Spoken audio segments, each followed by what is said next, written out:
کبھی آپ نے غور کیا اللہ کے ناموں میں سب سے پیارا نام کون سا ہوگا؟ رحمان. کیوں؟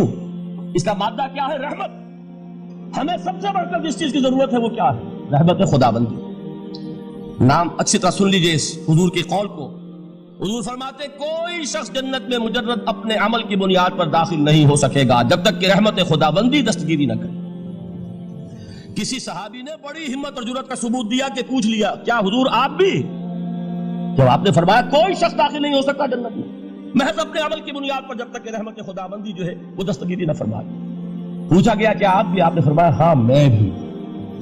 آپ اندازہ کیجئے کہ اگر محمد الرسول اللہ بھی رحمت خداوندی کے ضرورت مند ہوں تو تاب دیگراں چہ رسد ہماری تو سب سے بڑی ضرورت رحمت خداوندی. اب یہ رحمت جو ہے قرآن مجید میں اللہ تعالیٰ کی یہ شان دو الفاظ کے ذریعے سے آتی ہے، رحیم اور رحمان. اور کوئی مادہ نہیں ہے جس سے دو نام بنتے ہوں اللہ کے، لیکن یہ مادہ ہے واحد رحمت کا کہ جس سے رحمان بھی ہے رحیم بھی ہے. رحیم صفت مشبہ ہے، رحمت دائم ہو جائے گی مستقل ہوگی تو رحیم کہیں گے. اور رحمان اس میں رحمت کی ہے وہ شان ہے کہ جیسے ٹھاٹھے مارتا ہوا سمندر ہو، ہیجان کی کیفیت، طوفانی کیفیت. رحمت خداوندی کا طوفانی جوش وہ ہے رحمان. آپ تو رہتے اس علاقے میں ہیں، آپ کو معلوم ہے عرب اگر بھوکا مرا جا رہا ہو تو کیا کہے گا؟ انا جوعان. پیاسا مرا جا رہا ہو انا عطشان. بہت غضبناک ہوگا غضبان. غضبان آصفہ قرآن میں آیا ہے، بہت غضبناک. رحمان جس کی رحمت جو ہے جوش میں ہے، ٹھاٹھے مارتے ہوئے سمندر کے معلوم. تو یہ اللہ تعالیٰ کے ناموں میں سب سے پیارا نام. اب آگے چلیے. الرحمن علم القرآن، رحمان نے قرآن سکھایا. رحمت خداوندی کا سب سے بڑا مظہر، رحمان کی رحمانیت کا سب سے بڑا مظہر قرآن ہے. ان میں جو منطقی ربط ہے اس کو سمجھتے جائیے. اچھا آپ یہ سوچئے جو علم بھی انسان کو حاصل ہوا وہ کس نے دیا؟ اللہ نے. سائنس کا علم کس نے دیا؟ اللہ نے. علم آدم الاسماء کلھا، وہ علم الاسماء جو حضرت آدم کو دے دیا گیا تھا ازل میں، یہ اسی کا ظہور ہے، یہ اسی کی ایکسفولیشن ہے جو ہو رہی ہے اور ہوتی رہے گی ابھی. اور جو اور دوسرے علم ہے وہ کس نے دیا؟ اللہ نے دیا. لا یحیطون بشیء من علمہ الا بما شاء. مخلوق میں سے کوئی اللہ کے علم میں سے کسی شے کا احاطہ نہیں کر سکتا مگر وہ جتنا اللہ دینا چاہے. لیکن یہ کہ تمام علوم میں چوٹی کا علم قرآن. نوٹ کرتے جائیے، چوٹی کی چیزیں جمع کیجیے. اللہ کے ناموں میں چوٹی کا نام رحمان. اللہ نے جو کچھ انسان کو سکھایا اس میں چوٹی کا علم قرآن. خلق الانسان، انسان کو پیدا فرمایا. سوال یہ کہ حیوانات کو کس نے پیدا فرمایا؟ آسمان کس نے پیدا کیا؟ زمین کس نے پیدا کی؟ فرشتے کس نے پیدا کیے؟ کیا مطلب خلق الانسان؟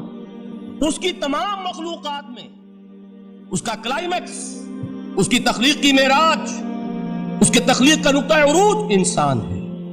یہ ہے کہ جو مسجود ملائک بنا ہے. وَلَقَدْ كَرَّمْنَا بَنِي آدَمَ وَحَمَلْنَاهُمْ فِي الْبَرِّ وَالْبَحْرِ وَرَزَقْنَاهُمْ مِنَ الطَّيِّبَاتِ وَفَضَّلْنَاهُمْ عَلَى كَثِيرٍ مِّمَّنْ خَلَقْنَا تَفْضِيلًا. تو تخلیق میں سب سے اونچی تخلیق انسان کی، علموں میں سب سے اونچا علم قرآن کا، اللہ کے ناموں میں سب سے اونچا نام رحمان. اب آئیے چوتھی چیز، علمہ البیان، انسان کو بیان کی صلاحیت عطا فرمائی. کیا اور کوئی صلاحیت عطا نہیں کی؟ بینائی کس نے دی؟ اللہ نے. اسی طریقے سے سماعت کس نے عطا فرمائی؟ اللہ نے. کتنی فیکلٹیز ہیں، کتنے ایکسٹرنل آرگنز ہیں سینس کے، کتنے انٹرنل سینسز ہیں جو اللہ نے دیے ہیں. لیکن یہاں بھی سمجھ لیجئے جتنی فیکلٹیز ہیں ہیومن فیکلٹیز، ان میں ٹاپ کی فیکلٹی جو ہے وہ اسپیچ ہے، کلام ہے، بیان ہے. جن لوگوں نے میڈیکل سائنس کا مطالعہ کیا ہے وہ جانتے ہیں کہ یہ برین ہے، ہیومن برین، اس برین میں جو وہ اوپر ایک زرد سا مادہ ہوتا ہے گرے میٹر، اس کی ایک کوٹنگ ہوتی ہے، یہ ہائیسٹ ایوالوڈ فارم ہے. اور اس میں سب سے بڑا رقبہ جو ہے وہ اسپیچ سینٹر کہلاتا ہے. اسی لیے انسان کو حیوان ناطق کہتے ہیں. حیوان کے اور انسان کے مابین امتیاز قائم کیا گیا، نطق، گویائی، بولنا. اب یہ کیا چیز ہوئی؟ انسان کی صلاحیتوں میں سے سب سے اونچی صلاحیت. 4 آیتیں ہو گئی نا. اللہ کے ناموں میں سب سے چوٹی کا نام رحمان. اس نے جو علوم پیدا کیے ان میں چوٹی کا علم قرآن. اس نے جو مخلوقات پیدا فرمائی ان میں چوٹی کی مخلوق انسان. انسان کو جو صلاحیت اور استعدادات پیدا فرمائی ان میں چوٹی کی استعداد بیان. جمع کیجئے نتیجہ کیا نکلے گا؟ وہ نتیجہ ایک حدیث نبوی کی شکل میں سامنے آتا ہے. پہلی حدیث میں نے یہی پڑھی تھی، اس کے راوی کون ہے؟ عثمان ابن عفان۔ میں حیران ہوتا ہوں، وہ قافیہ یہاں بھی موجود ہے، رحمان، قرآن، بیان، انسان، عثمان، عفان، باپ کا نام بھی اسی وزن پر ہے، عثمان ابن عفان۔ عن عثمان ابن عفان رضی اللہ تعالی عنہ قال قال رسول اللہ صلی اللہ علیہ وسلم، حضرت عثمان شہید مظلوم ذو النورین رضی اللہ تعالی عنہ فرماتے ہیں کہ اللہ کے رسول صلی اللہ علیہ وسلم نے فرمایا، خیرکم من تعلم القرآن وعلمہ، تم میں سے بہترین لوگ وہ ہیں جو قرآن سیکھیں اور سکھائیں۔ قوت بیان جو تمہاری ٹاپ فیکلٹی ہے، اس کا استعمال کسی گھٹیا کام کے لیے نہیں ہونا چاہیے۔ دیکھیے اردو میں محاورہ ہے کہ توپ سے مکھی نہیں ماری جاتی، توپ بنائی گئی ہے کسی بڑی شے کے لیے، مکھی مارنے کے لیے توپ استعمال نہیں ہوتی۔ یہ قوت بیان جو ہے، جو ٹاپ موسٹ فیکلٹی ہے ہیومن جو فیکلٹیز ہیں ان میں سے، اس کا استعمال بھی ٹاپ موسٹ ہونا چاہیے۔ قرآن کو بیان کرو، وہ جیسے کہ علامہ اقبال نے کہا ہے، بلکہ غالباً ان کے قبر پر آس پاس جو اشعار لکھے ہوئے ان میں سے ایک یہ بھی ہے، اگر یک قطرہ خونداری اگر مشتے پرے داری بیابامن تو آموزم طریق شاہ بازی را، اگر تمہارے اندر ایک قطرہ بھی خون کا ہے اور مٹھی بھر بھی پر اگر اللہ نے دیے ہیں تو میرے پاس آؤ کہ میں تمہیں شہبازی کے طریقے سکھاؤں۔ اسی طرح جان لیجئے، اگر اللہ نے قوت گویائی عطا فرمائی، اگر اللہ نے تمہیں حیوان ناطق بنایا، اگر اللہ تعالیٰ نے تمہیں یہ صلاحیت عطا فرمائی، اس صلاحیت کا مصرف دنیا کو نہ بناؤ، اس صلاحیت کا مصرف اللہ کے کلام کو پھیلانے پر اس کو صرف کرو۔ خیرکم من تعلم القرآن وعلمہ، خیر جب لفظ آتا ہے بغیر من کے، ورنہ تو آتا خیر من ہو تو یہ ہوگی کمپیریٹیو جو ایک ایڈجیکٹیو جو ہوتی ہے، لیکن یہ سپرلیٹیو ڈگری ہے جب بغیر من کے ہوگا۔ خیرکم، دی بیسٹ امنگسٹ یو، جو تم میں بہترین لوگ ہیں وہ کون ہیں؟ من تعلم القرآن وعلمہ، جو قرآن سیکھیں اور سکھائیں، قرآن پڑھیں اور اسے بیان کریں۔ آج جان لیجئے سب سے بڑی ضرورت اس بات کی ہے کہ آج کا قرآن پڑھیں۔ آپ حیران ہوں گے کہ یہ کیا کہا اس میں؟ دیکھیے قرآن اترا ہے 1400 برس پہلے، لیکن تا قیامت نوع انسانی کو جتنے مسائل درپیش ہوں گے ان سب کا حل اس میں ہے، البتہ کھودنا پڑے گا، گہرائی میں اترنا ہوگا۔ ایک قرآن کی سطح ہے، اس سطح نہیں، اس کی گہرائیوں کے اندر غوطہ زنی کرو۔ قرآن میں ہو غوطہ زن اے مرد مسلمان، اور آج کا قرآن یعنی آج کی ہدایت جو اللہ نے اس میں رکھی ہوئی ہے، ڈگ اٹ آؤٹ، اس کو نکالو اس کے اندر سے۔ ابھی میں حدیث تو آپ کو سناؤں گا، اس میں تصور آئے گا سامنے اور واضح ہو کر۔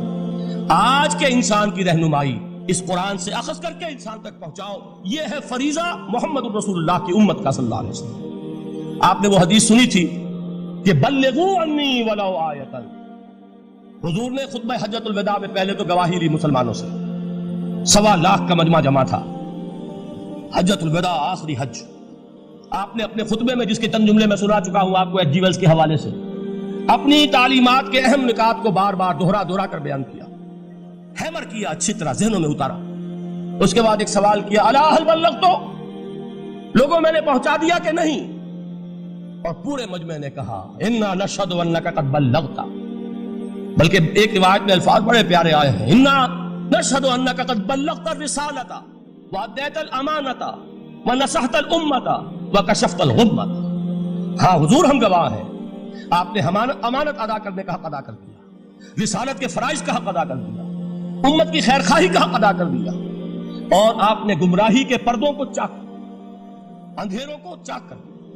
3 مرتبہ حضور نے سوال کیا، 3 مرتبہ جواب لیا، پھر آپ نے نگاہ آسمان کی طرف اٹھائی، انگشت شہادت سے 3 مرتبہ اشارہ کیا، اللہم اشہد، اللہم اشہد، اللہم اشہد، اے اللہ تو بھی گواہ رہے، یہ مان رہے ہیں کہ میں نے یہ قرآن ان تک پہنچا دیا۔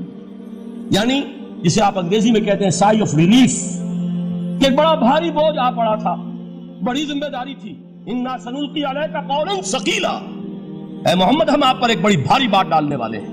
اے اللہ گواہ ہے کہ وہ بوجھ میرے کاندھے سے اتر گیا، یہ تسلیم کر رہے ہیں کہ میں نے حق امانت ادا کر دیا، تیری امانت تھی میرے پاس یہ کلام، اللہ کا یہ پیغام انسانوں کے لیے نازل ہوا محمد پر صلی اللہ علیہ وسلم، تو امانت کا بوجھ کس کے بارے گرا، کس کے کاندھے پر ہے؟ حضور کی۔ اگر ادا نہ کرتے، ابھی وہ آپ نے آیت سنی تھی، یا ایھا النبی بلغ ما انزل الیک من ربک فإن لم تفعل فما بلغت رسالتہ، یا ایھا الرسول، اے رسول صلی اللہ علیہ وسلم پہنچا دیجئے جو کچھ نازل کیا گیا ہے آپ پر آپ کے رب کی طرف سے، اور اگر بالفرض آپ نے ایسا نہ کیا تو امانت کا حق ادا نہیں ہوگا، رسالت کا حق